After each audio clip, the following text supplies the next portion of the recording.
If fear is the only thing stopping us from achieving our dreams, and we only fear what we don't understand, then the antidote to fear is knowledge. All we have to do is find out who has the knowledge that we need to conquer our fears and achieve our entrepreneurial dreams. My name is Callum Walker, and welcome to the podcast that will help you figure it out and conquer this lonely entrepreneurial journey. Hello everyone, and welcome to the podcast. Today, I'm going to be covering quite possibly the most frustrating and challenging aspect of being a coach, which is your client's alcohol intake. Your client's alcohol intake. Why is it so frustrating? Well, I think first of all, one of the main reasons why it's so frustrating is that we all know, even your clients know, that drinking alcohol is not in line with a healthy lifestyle. It's not in line with achieving your health and fitness goals in a long-term and consistent manner. Now, we also know that, especially when it comes to adherence, one of the biggest problems that we encounter as coaches is that clients succumb to alcohol.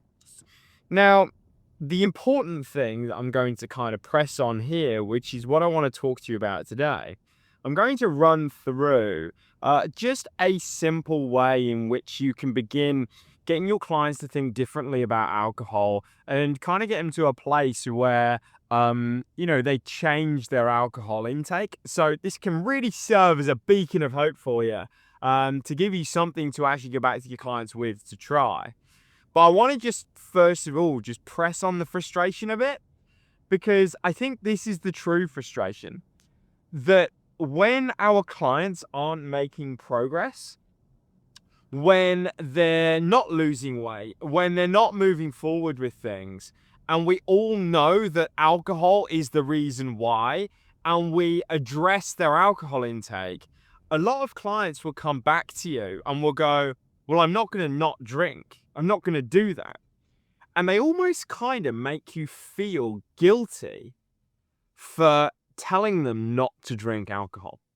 I don't know if you've experienced that, but I know for myself, I almost used to get to a place where I felt almost kind of guilty, or I was treading around, treading on eggshells by telling my client, like, hey, we've got to stop drinking here.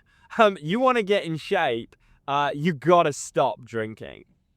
And it's nuts that we, as a health and fitness professional, we as someone who is being paid to give advice to our clients on the best decisions that they can make to get in the shape that they want to get into, can be made to feel guilty for saying, hey, you know that bottle of wine that you're drinking every night? Probably a bad idea.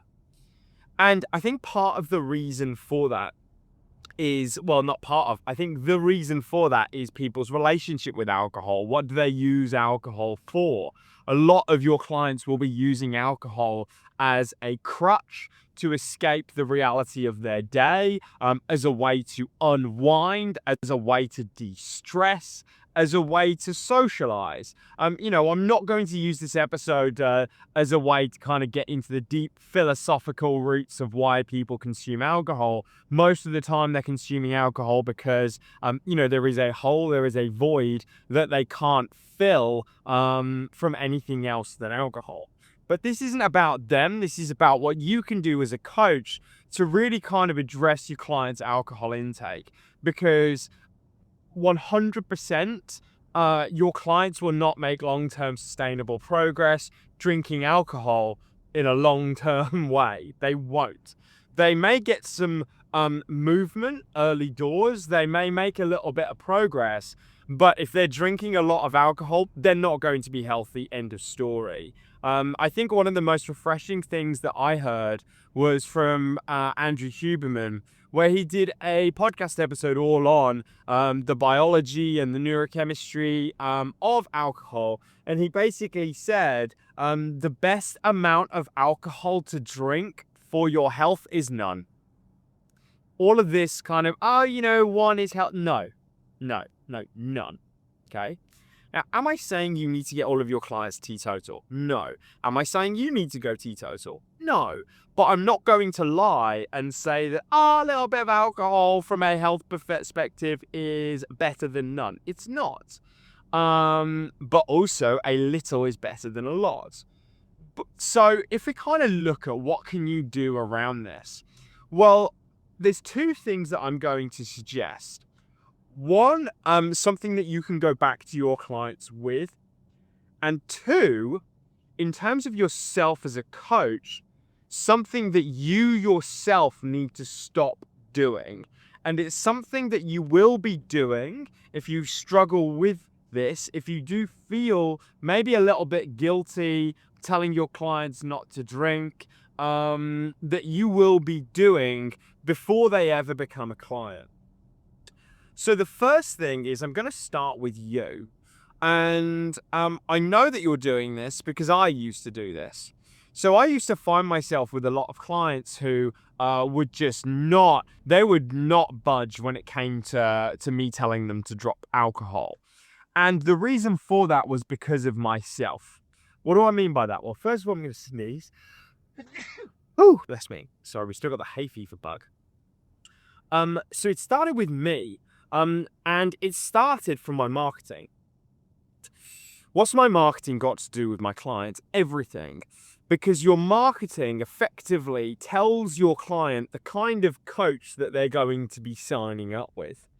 So, for example, if I look at one of my coaches, Ollie Ollerton from SAS Who Dares Wins, I know before ever becoming a customer of his, before ever becoming a client of his, the kind of deal that I'm getting into.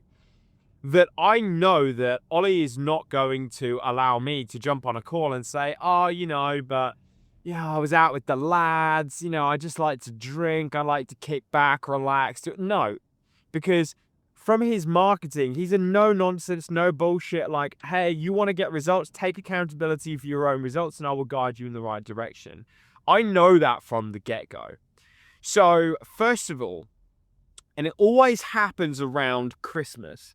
And if you do this around the Christmas period, or if you're doing this consistently, stop. Trust me, stop. Which is this notion of you can still get in shape and drink alcohol. All of this, here's how you can still enjoy 8 pints and get into shape.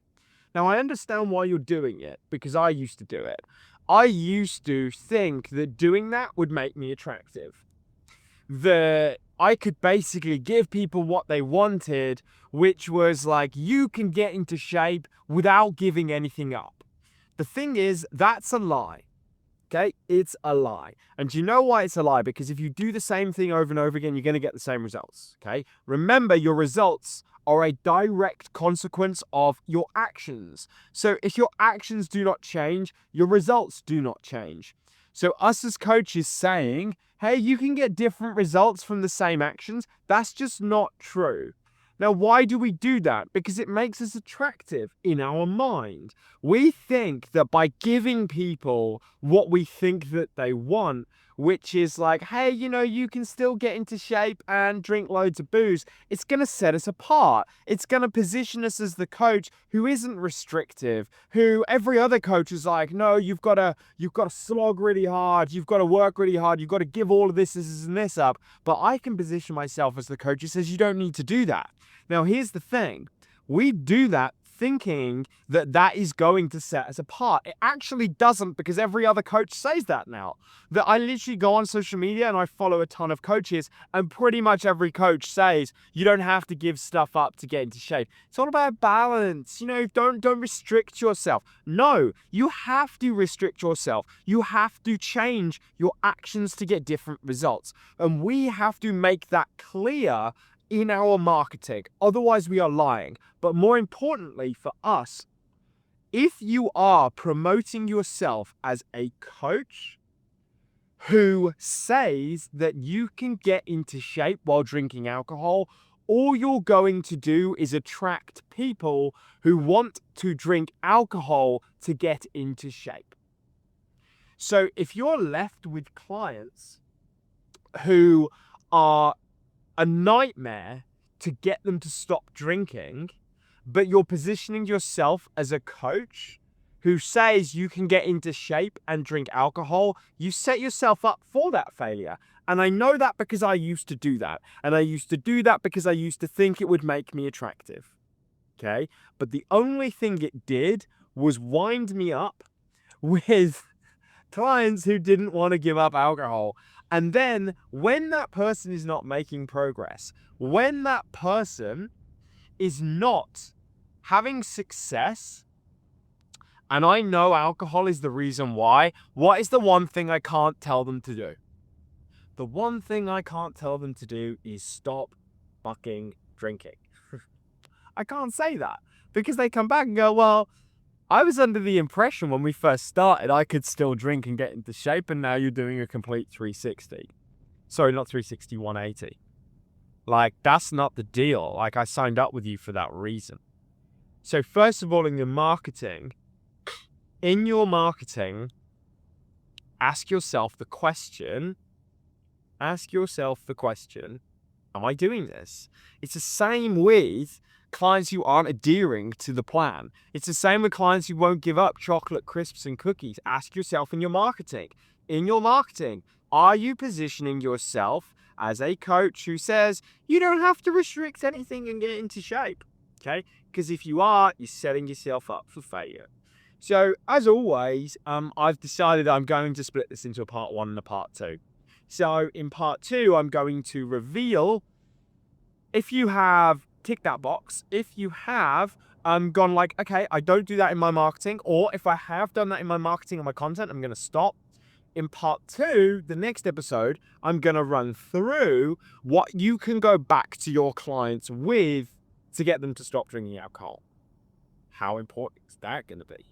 Never forget, if every one of your clients gave you just one new client, you doubled your business. Have you got a client who isn't losing weight right now and you have absolutely no idea why? And maybe you're worrying that if nothing changes, they could drop off at any moment? Well, I've got a free nutrition masterclass for you where I reveal the secret nutrition strategy that guarantees that stuck client loses 2 to 4 pounds in the next 7 days without lowering their calories, upping their cardio, or even tracking macros. Click the link in the description to get access to the free Elite Nutrition Secrets Masterclass and get your client moving in the right direction, stopping them dropping off today.